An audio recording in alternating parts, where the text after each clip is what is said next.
பெயர் என்னன்னு திரும்ப திரும்ப கேட்ட மாயவரை திகைக்க வச்சுட்டு பொன்னர், சங்கர், வீரமலை சாம்புவன் இந்த 3 வாலிபர்களும் குறுக்கு பாதையிலேயே சிங்க குட்டிகளை போல நடந்து போய் காவிரியுடைய தென்கரையில் உள்ள வாங்கலம்மன் கோவிலை அடைஞ்சாங்க. காவிரியில் வெள்ளம் இரு கரைகளையும் தழுவி சென்று கொண்டிருந்துச்சு. கரையோரத்து மரங்களில் இருந்து காற்றின் கரங்களால் பறிக்கப்பட்ட மலர்களையும் செடி கொடிகளில் பூத்து குலுங்கிய மலர்களையும் தன்னுடைய ஆலை கரங்களில் ஏந்தி நொங்கும் நுரையுமா ஒலி எழுப்பி கொண்டு வரும் காவிரி மங்கையுடைய காட்சியையும் மிதந்து செல்லும் பூக்களை பின்தொடர்ந்து பறந்து கொண்டிருக்கிற வண்டினம் எழுப்பும் இசையின் மாட்சியையும் பார்த்த 3 வாலிபர்களுக்கும் தங்களுடைய ஆசான் ராக்கியண்ணன் பயிற்றுவித்த சிலப்பதிகார பாடல் நினைவுக்கு வந்துச்சு. காவிரிய கண் கொட்டாம அவங்க பார்த்துட்டு நின்னாங்க. மருங்கு வண்டு சிறந்தார்ப்ப மணிப்பூ ஆடை அது போர்த்து கரும் கயற்கண் விழித்தொல்கி நடந்தாய் வாழி காவேரி அப்படிங்கிற பாடலை அவங்க இசையோடு முணுமுணுத்து உற்சாகத்தை வெளிப்படுத்தினாங்க. வாங்கலம்மன் கோயிலை உத்து பார்த்து நின்ன வீரமலை சாம்புவன் இந்த கோயில் கோலாத்தா கவுண்டர் ஆட்சியில் கட்டப்பட்டதாக தன்னுடைய ஆசான் ராக்கியண்ணன் ஒரு தடவை சொன்னதை நினைவு கூர்ந்தான். கோலாத்தா கவுண்டர் பொன்னர் சங்கருக்கு பாட்டனாருங்கிறது அவங்களுக்கும் தெரியலை, வீரமலை சாம்புவனுக்கும் தெரியலைங்கிறது அவங்க அந்த கோயிலை பற்றி பேசினதிலிருந்தே நல்லா புரிஞ்சுது. ஏ அப்பா, இந்த கோயிலில் இருக்கிற அம்மனை எத்தனை ஊருக்காரங்க வழிபாடு செய்கிறாங்க தெரியுமா? ஆத்தோட இக்கரையில் மட்டும் இல்லை, அக்கரையிலும் கூட. மருதம்பட்டி, நாமக்கல், வகுரம்பட்டி, வசந்தபுரம், பெரியப்பட்டி, வேட்டாம்பாடி, முத்துக்காப்பட்டி, சாலப்பாளையம், பழையப்பாளையம், நெய்க்காரப்பட்டி, நல்லையக்கவுண்டம்புதூர், எருமப்பட்டி, மரூர்பட்டி இப்படி பல ஊர்களில் வாழற பெருங்குடி மக்கள் வாங்கலம்மனுக்கு வழிபாடு நடத்தாமல் இருக்கிறதில்ல. இப்படியா அந்த கோயிலுக்குரிய பெருமையை வீரமலை சாம்புவன் சொன்னான். பொன்னர், சங்கர் இருவரையும் விட 7-8 வயசு மூத்தவன்கிற முறையில் வீரமலை சாம்புவனுக்கு இந்த விவரமெல்லாம் தெரிஞ்சிருந்துச்சு. வடபுலத்து மன்னர்களான கனகனும் விஜயனும் தமிழருடைய வீரம் குறித்து வாயடக்கம் இல்லாமல் பேசினதா கேள்விப்பட்டு மன்னன் சேரன் செங்குட்டுவன் அவங்க தலையிலேயே கண்ணகி சிலைக்கான கல்லை ஏற்றி வருவதா சூளுரைத்து அப்படி கொண்டு வந்த கல்லில் சிலை வடித்து விழா எடுத்ததை ஒட்டி தமிழகத்தில் பல இடங்களில் கண்ணகி கோயில்கள் எழுப்பப்பட்டதாகவும் அதில் ஒன்று தான் வாங்கல்ல இருக்கிற அம்மன் கோயில்னு பெரியவர்கள் சொல்வதாகவும் ராக்கியண்ணன் தன்னுடைய பயிற்சி கூடத்தில் மாணவர்கள்கிட்ட சொன்னதும் 3 பேருக்கும் ஞாபகத்துக்கு வர தவறலை. அண்ணா, வாங்கலம்மன் கோயிலுக்கு வரலாற்று அடிப்படையில் இப்படி ஒரு சிறப்பு இருக்கிறது. இதே காவிரி கரையில் உள்ள மதுக்கரை செல்லாண்டியம்மன் கோயிலுக்கு புராண ரீதியான கதையொன்று இருக்கிறதாமே, அது தங்களுக்கு தெரியுமா அப்படின்னு பொன்னரை பார்த்து சங்கர் ரொம்ப ஆவலாக கேட்டான்.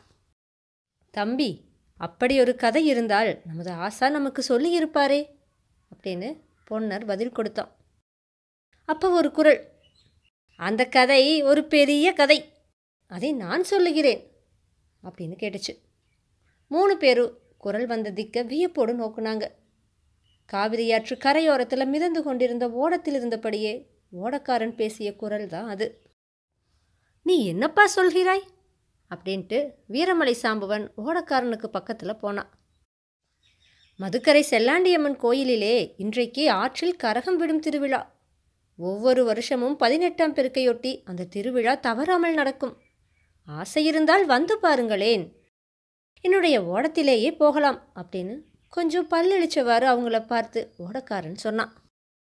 அது என்னப்பா கரகம் விடும் திருவிழா அப்படின்னு பொன்னர் ஆர்வமாக கேட்டான். எல்லாம் உங்களை கரையிலே நிறுத்தி கொண்டே சொல்லிவிட முடியுமா? காசை எடுங்கள் அப்படின்னு சொன்னான் ஓடக்காரன் கண்டிப்பான துணியில். காசு கொடுத்தால்தான் கதை சொல்லுவாயா அப்படின்னு கொஞ்சம் கோபம் காட்டுனா வீரமலை சாம்புவன். இன்றைக்கு எல்லா ஊர்களிலிருந்தும் ஆண்கள் பெண்கள் 100 மதுக்கரை செல்லாண்டியம்மன் கோயிலுக்கு வருவார்கள். வண்டி கட்டி கொண்டு வருபவர்கள், கால்நடையாகவே கட்டு சாதம் மூட்டையோடு வருபவர்கள், இது மாதிரி ஓடங்களிலே ஏறி வருபவர்கள், ஒரே கூத்தும் கும்மாளமும். செல்லாண்டியம்மன் கோயில் பக்கத்திலே இந்த காவேரி நதியே அமர்க்களப்படுமே. நீங்களும் என் ஓடத்திலே ஏறி செல்லாண்டியம்மன் கோயிலுக்கு வந்தால் ஓடத்தை விட்டுக்கொண்டே அந்த கதையை சொல்லி கொண்டு வருவேன். இஷ்டமிருந்தால் காசை எடுங்கள் அப்படின்னு சொன்னபடியே ஓடத்தை மெதுவாக நகர்த்த தொடங்கினா அந்த ஓடக்காரன். சங்கருக்கு கரகம் விடும் திருவிழாவை பற்றியும் செல்லாண்டியம்மன் கோயிலை பற்றியும் தெரிஞ்சுக்கணும் அப்படிங்கிற துடிப்பு ஏற்பட்டுச்சு. அதனால் பொன்னரை பார்த்து, அண்ணா, ஆசான் தான் இன்று நமக்கு விடுமுறை வழங்கியிருக்கிறாரே, ஓடத்தில் போய் வருவோமே அப்படின்னு கேட்டா. ஆசானுக்கு அறிவிக்காம அவ்வளவு தொலைவு ஆற்றுல ஓடத்தில் போய் வர்றது பொன்னருக்கு உகந்ததா படலை. அதனால் தயங்குனான். வேண்டாம் தம்பி, செல்லாண்டியம்மன் கோயிலை பற்றி நமது ஆசானிடமே கேட்டு தெரிந்து கொள்ளலாம். அவரிடம் ஒப்புதல் பெறாமல் அடுத்த ஊர் செல்வது முறையல்ல அப்படின்னு தடுத்தான். அப்போ வீரமலை சாம்பவன் குறுக்கிட்டு, ஆசான் ஒன்றும் கோபித்து கொள்ள மாட்டார். அப்படியே அவர் ஏதாவது சொன்னாலும் நான் அவரை சமாதானப்படுத்துகிறேன். ஓடத்தில் ஏறுவோம் இப்போது அப்படின்னு சொன்னான். அண்ணனுக்கு என்னை விட வயதுதான் அதிகம். ஆனால் என் தம்பியை விட துடிப்பும் அவசரமும் அதிகம். சரி சரி, உங்கள் இருவர் பிடிவாதத்துக்கே வெற்றி. நானும் வருகிறேன், போவோம் அப்படின்னு சொல்லிட்டு பொன்னர் முதல்ல போய் ஓடத்தில் ஏறிக்கொண்டான். சங்கரும் வீரமலையும் புன்னகை அரும்பிட அவனை தொடர்ந்து போய் ஓடத்தில் அமர்ந்தாங்க. பொன்னர் தன்னுடைய இடையில் சொருகி இருந்த சுருக்கு பையிலிருந்து காசுகளை பொறுக்கி எடுத்து ஓடக்காரன் கையில் கொடுத்தான். ஓடமானது காவிரி ஆற்று பெருக்கில் வாங்கல் கரை பகுதியிலிருந்து மதுக்கரை பகுதி நோக்கி புறப்பட்டுச்சு. கரகம் விடுகிற விழா கதையை சொல்லையா அப்படின்னு சொன்னான் சங்கர். ஓடக்காரனும் இதோ அப்படின்னு தலையை அசைச்சுக்கிட்டு ராகம் போட்டு பாடவே ஆரம்பிச்சிட்டா. முந்தி முந்தி விநாயகனே, முக்கண்ணர் தன் மகனே, சக்தி கணபதியே, தையல் நல்லாள் புத்திரனே, ஆனை முகத்தோனே, அரணார் திருமகனே. இப்படி பாட்டொலி கேட்டது சங்கர் ஓடக்காரனை தொட்டிழுத்து, ஐயா, நீ கணபதி ஸ்தோத்திரத்திலே இருந்து கதையை ஆரம்பிச்சா பொழுது விடிஞ்சிடும். சுருக்கமாக கரகம் விடுற விழா கதையை சொல்லு அப்படின்னு சொன்னான். அப்படியா, சரி சரி சொல்லறேன், கேளுங்க. கைலாசத்திலே நாகமலைன்னு ஒரு மலை இருக்கு. அங்கே ஒரு நாகப்பாம்பு தனக்கு குழந்தை இல்லாமல் பரமசிவனை நோக்கி தவம் செஞ்சுது. அந்த நாகப்பாம்புக்கு 5 தலை. அதோட தவத்தை பார்த்து மனசெலகுன பரமசிவன் பார்வதியை கூப்பிட்டு, நீ போய் அந்த பாம்புக்கு குழந்தையா போகிறோம் அப்படின்னு கட்டளையிட்டார். பார்வதி தேவியும் அப்படியே அந்த நாகப்பாம்புக்கு பொன் குழந்தையா பிறந்தான். அந்த குழந்தைக்கு பெரிய காண்டின்னு அந்த நாகப்பாம்பு பேர் சூட்டி வளர்த்துச்சு. எப்படி வளர்த்துச்சு தெரியுமா அப்படின்னு ஓடக்காரன் மறுபடியும் பாட ஆரம்பித்தான். 5 படம் விரிச்சு, 5 படம் விரிச்சு, நாகம் அரவ கொடை பிடிக்க, நாகம் கொடை பிடிக்க, அரவ கொடை பிடிக்க, நாகம் கொடை பிடிக்க, அம்பாளுக்கு நச்சங்கு தாலாட்ட, நாளொரு வண்ணமும் பொழுதொரு மேனியும் சங்குநாதம் தாலாட்ட, நாளொரு வண்ணமும் பொழுதொரு மேனியும் சங்குநாதம் தாலாட்ட, தாயார் தானே வளருகிறா, அந்த தாயார் தானே வளருகிறா. இப்படி பாடிட்டு அவனே பாட்டை நிறுத்திட்டு கதையை தொடர்ந்தான். இப்படியாக தானே வளர்ந்த பெரியகாண்டியம்மன் கொல்லிமலை விட்டு வீரமலை காட்டுக்கு போகிறதுக்காக காடு மலை வனாந்தரமெல்லாம் தாண்டி தொட்டியம் வழியாக வந்து காவேரி கரையை கடக்கிறப்ப மண்ணுடையான்கிட்ட தகராறு ஏற்பட்டு கடைசியாக அவன் பெரியகாண்டியம்மனுக்கு மண்கரகம் செஞ்சு கொடுத்து மன்னிப்பு கேட்குறான். மண்கரகத்தோடு வர பெரியகாண்டிய மதுக்கரை செல்லாண்டியம்மன் பார்த்திடறான். பார்வதி தேவிதா பாம்போட வயிற்றுல பெண்ணா பிறந்து பெரியகாண்டியா மண்கரகம் எடுத்து வரா அப்படின்னு செல்லாண்டியம்மனுக்கு தெரியாது. செல்லாண்டியம்மனோட கரகம் பொன்கரகம். அதனால் அந்த அம்மன் பெரியகாண்டியம்மனை பார்த்து, பொன்கரகம் தலையில் வைத்து நான் பூமிபதி ஆண்டிருக்க, இவள் மண்கரகம் தலையில் வைத்து வாரவள்தான் ஆறுமினி, இவள் நம்மில் பெரியவளா நலமிகுந்த பல்லவளா, இப்படி வழியை மறித்துமேதான் செல்லாண்டி வழக்குரைத்து நின்றாளே. ஆக பெரியகாண்டியம்மனுக்கும் செல்லாண்டியம்மனுக்கும் பெரிய போட்டியே வந்துருச்சு. 2 பேரும் ஒரு பந்தயம் கட்டுனாங்க. இப்படி ஓடக்காரன் மீசை படபடக்க உரத்த குரலில் பேசினான். என்ன பந்தயம் அப்படிங்கிற வினாக்குறி 3 வாலிபர்களுடைய விழிகளிலும் தென்பட்டுச்சு. பொன்கரகத்தையும் ஆற்றுல மிதக்க விடுறது, மண்கரகத்தையும் ஆற்றுல மிதக்க விடுறது, ரெண்டில் எந்த கரகம் திருப்பாட்கடல் வரையில் போய் தீர்த்தமாடி திரும்ப வருதோ அந்த கரகத்துக்குரியவதா பெரியவ அப்படின்னு பந்தயம். அதுபடி பெரியகாண்டியம்மன் மண்கரகத்தை விட்டா, செல்லாண்டியம்மன் பொன்கரகத்தை விட்டா. என்ன ஆச்சு தெரியுமா?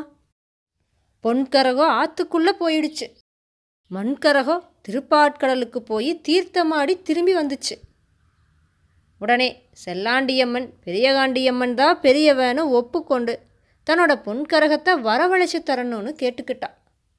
பெரியகாண்டியம்மனும் அப்படியே பொன்கரகத்தை வரவழைச்சி கொடுத்தா. செல்லாண்டியம்மனும் பெரியகாண்டியோட வீரமலை காட்டுக்கு வரதா சொன்னான். வேண்டா, நீ இங்கேயே இருந்து மக்களுக்கு அருள் புரிஞ்சிட்டுரு, நான் காட்டுக்கு போய் தவம் செஞ்சு மறுபடியும் கைலாசத்துக்கு போகணும் அப்படின்னு சொல்லிட்டு பெரியகாண்டியம்மன் போயிட்டா. அந்த கரகம் விடுற விழாவத்தா இப்போவும் வருஷா வருஷம் காவேரியில் கொண்டாடுறாங்க அப்படின்னு ஓடக்கார கதையை முடித்தான். சாமிகளுக்குள்ளேயே எவ்வளவு போட்டி பார்த்தீங்களா அப்படின்னு சொன்னான் சங்கர். போட்டி பந்தயம் இதெல்லாம் இருக்கட்டும், ஆனால் இந்த கதையில் ஒரு தத்துவம் இருக்குது, அதை கவனிக்க மறந்துடக்கூடாது அப்படின்னு சொன்னான் பொன்னர்.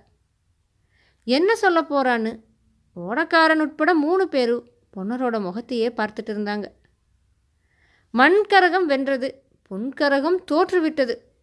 எளிமையாக இருந்தாலும் அடக்கமான இயல்பு என்னைக்கும் வெற்றி பெறும். ஆனால் ஆடம்பரமும் அதனால் ஏற்படுற கர்வமும் என்னைக்காச்சும் ஒரு நாள் தோல்வி அடைஞ்சே தீரும் அப்படிங்கிற தத்துவத்தை தான் இந்த கதை விளக்குவதா நான் நினைக்கிறேன்னு பொன்னர் சொன்னார். பொன்னரோட நுட்பமான கருத்தை கேட்டு சங்கரும் வீரமலை சாம்புவனும் புலகாங்கிதம் அடைஞ்சாங்கங்கிறத அவங்களுடைய விழிகளில் தோன்றின தகத்தகாயமான அந்த ஒளி எடுத்து காட்டுச்சு. ஓடக்காரன் அந்த தத்துவத்தை பற்றி கவலைப்படலை. அன்றைய சம்பாத்தியம் எவ்வளவு அப்படிங்கிறத மாடியை திறந்து கணக்கிட்டு கொண்டே ஓடத்தையும் செலுத்தி கொண்டிருந்தான். ஓடம் செல்லாண்டியம்மன் கோயில் திருவிழாவை நெருங்கிருச்சு அப்படிங்கிறதுக்கான அறிகுறிகள் ஏராளமாக தெரிஞ்சுது. பூக்களை கம்புகளில் சுற்றி ஆற்றங்கரையோரத்தில் உயரமாக நட்டிருந்தாங்க. அந்த கோயிலை சுற்றி ஆற்றுல மிதந்து கொண்டிருந்த ஓடங்கள் எல்லாம் அலங்கரிக்கப்பட்டு கரையோரமாக நின்றுட்டு இருந்துச்சு. அதில் ஆடவரும் பெண்டிரும் அமர்ந்து திருவிழாவை வேடிக்கை பார்த்துட்டு இருந்தாங்க. கரையில் பொய்க்கால் குதிரையாட்டம், சிலம்பாட்டம் மாதிரியான ஆட்டங்களும் கூத்துகளும், பம்பை உடுக்கு போன்ற வாத்தியங்கள் செவிகள் செவிடுபட முழங்கி கொண்டிருந்துச்சு. நாயனங்கள், தவிழ்கள் எண்ணற்றவை செல்லாண்டியம்மன் திருவிழா பந்தல்ல ஒலித்து கொண்டிருந்துச்சு. ஓடக்காரனை பார்த்து சங்கர் கேட்டான், ஏன் ஐயா, கரகம் விடுகிற திருவிழாவை எப்படி நடத்துவார்கள் அப்படின்னு. வருஷம் புதுசாக 2 பொண்ணுகோ, முக்கியமாக குடும்ப பொண்ணுகோ, அதிலேயும் கன்னிகளியாத பொண்ணுகோ, ஒருத்தி பெரியகாண்டி அம்மனாவும் இன்னொருத்தி செல்லாண்டி அம்மனாவும் அலங்காரம் செஞ்சுக்கிட்டு ஆற்றுல இறங்கி மண்கரகத்தையும் பொன்கரகத்தையும் போட்டிக்கு விடுவாங்க அப்படின்னு ஓடக்காரன் சொன்னதும், அப்படியா, இவ்வளவு ஆழமான ஆற்றுல பெண்கள் இறங்கி கரகம் விடுவதா அப்படின்னு வீரமலை சாம்புவன் வியப்பு தெரிவித்தா. இல்லை, அவங்க தண்ணீரெல்லாம் இறங்க மாட்டாங்க, சும்மா இறங்குறது மாதிரி ஒரு பாவனை. ஆளுக்கு ஒரு ஓடத்தில் ஏறிக்குவாங்க. அந்த ஓடங்களில் ஓடக்காரங்க இருக்கக்கூடாது, ஏன்னா இப்போ அவங்க அம்பாளுடைய அருள் வந்தவங்க இல்லையா. அதனால தனித்தனியாக ஒவ்வொருத்தரும் ஒரு ஓடத்தில் கரகத்தை வச்சுக்கிட்டு உட்கார்ந்துட்டு இருப்பாங்க. போட்டி ஆரம்பமானது மண்கரகத்தையும் பொன்கரகத்தையும் 2 பொண்ணுகளும் ஆற்றுல போடுவாங்க. அப்போ ஆற்றுக்குள்ளே யாருக்கும் தெரியாமல் ஆம்பளை பசங்க மூழ்கி மண்கரகத்தை மட்டும் வெளியே எடுத்துக்கிட்டு வருவாங்க அப்படின்னு சொன்னான் ஓடக்காரன். அப்படின்னா பொன்கரகம் ஆற்றுக்குள்ளே கிடக்கும், அதை யார் வேணும்னாலும் எடுத்துக்கிட்டு போயிடலாமா அப்படின்னு கேட்டான் வீரமலை சாம்புவன். ஓ, ஐயாவுக்கு ஆசைதான், அதுதான் முடியாது. கதைப்படி செல்லாண்டியம்மன் வேண்டி கொண்டதும் பெரியகாண்டியம்மன் அந்த பொன்கரகத்தை வெளியே எடுத்து கொடுக்க வேணுமே அப்படின்னு சொல்லி கலகலன்னு சிரித்தான் ஓடக்காரன். அவங்க வந்த ஓடம் திருவிழா நடக்கிற இடத்துக்கு வந்துருச்சு. விழா தொடங்கிறதுக்கான இசை முழக்கம், வாத்திய ஒலிகள், வானவெடிகள், அம்பிகே அம்பிகேன்னு பக்தர்களுடைய கோஷங்கள். இதுக்கிடையில் 2 ஓடங்களில் கைகளில் ஒருத்தி மண்கரகத்தையும் இன்னொருத்தி பொன்கரகத்தையும் தாங்கியபடியே ஆற்றுல அன்னங்களை போல அசைந்து வந்தாங்க. பெரியகாண்டி அம்மனை போலவும் செல்லாண்டி அம்மனை போலவும் 2 பேரும் அலங்கரித்து வந்த காட்சியை பார்த்துட்டு ஆற்றுடைய 2 புறமும் குழுமியிருந்த விழா காண வந்திருந்த மக்கள் வாயை திறந்தவாறு அசைவற்று போனாங்க. எத்தனையோ ஆண்டு இந்த திருவிழாவை பார்க்க வந்திருக்கோம். எந்த ஆண்டிலும் இப்படிப்பட்ட பேரழகிகள் பெரிய ஆண்டியாகவோ செல்லாண்டியாகவோ சிங்காரிச்சுக்கிட்டு வந்ததே இல்லை அப்படின்னு பேசிய மக்கள் கூட்டத்தில், ஆமாம், யார் இந்த தேவதைகள் அப்படிங்கிற கேள்வியும் எழுந்துச்சு. அதே கேள்வியை வீரமலை சாம்புவனும் ஓடக்காரனை பார்த்து கேட்டான். ஓடக்காரன் கொஞ்சம் யோசிச்சு அதுக்கப்புறமா திடீர்னு நினைவு வந்தவனா பதில் சொன்னான். மணியங்குறிச்சி மலை கொழுந்தா கவுண்டருடைய பேத்திகள். அவரு தான் இப்போ உயிரோடு இல்லையே.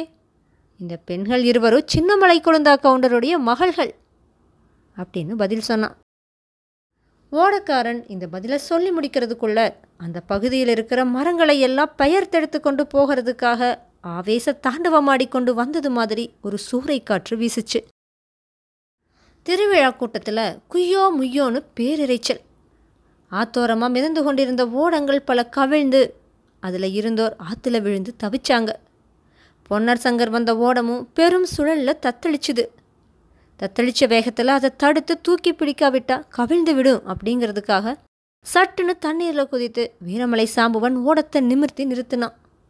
அந்த பரபரப்பில் ஓடக்காரன் ஆற்றுக்குள்ளே விழுந்து நீச்சல் அடித்து கொண்டிருந்தான். பொன்னர் சங்கர் மட்டும்தான் ஓடத்தில் இருந்தாங்க. அவங்களுடைய கண் எதிரில் ஒரு பயங்கரம். பெரியஹாண்டி அம்மனாகவும் செல்லாண்டி அம்மனாகவும் அமர்ந்திருந்த அந்த பெண்களுடைய ஓடங்கள் இரண்டும் காற்றடித்த வேகத்தில் நிலை தடுமாறி ஆற்றோடு போயிட்டு இருந்துச்சு. அந்த ஓடங்களை நோக்கி பொன்னர் சங்கர் தங்களுடைய ஓடத்தை வேகமாக செலுத்தினாங்க.